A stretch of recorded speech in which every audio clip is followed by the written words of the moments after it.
প্রতিযোগিতা বা প্রতিদ্বন্দ্বিতা মানে আমাদের জীবনে আমরা প্রধান নই, প্রধান অন্য কেউ। একবার এমনটা করলে আপনি একদম প্রথম দিনেই গোড়ায় গলদটা করলেন। এখন কোথাও একটা আমাদের বিশ্বাস, আমরা কারোর সাথে প্রতিযোগিতা না করলে কোনো কাজ ভালোভাবে করতে পারি না। আমাদের বিশ্বাস, যতক্ষণ না কেউ আমাদের পাশে ছুটছে ততক্ষণ পর্যন্ত আমরা পূর্ণ ক্ষমতা দিয়ে দৌড়তে পারি না।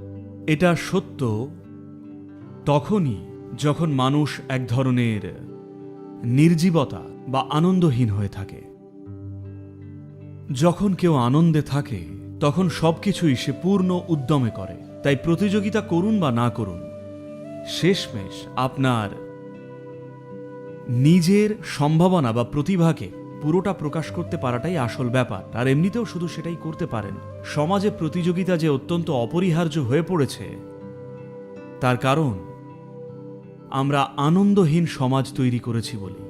সমাজ আনন্দময় থাকলে প্রতিযোগিতার দরকার হতো না, আমরা এমনিতেই নিজের সেরাটা দিতাম।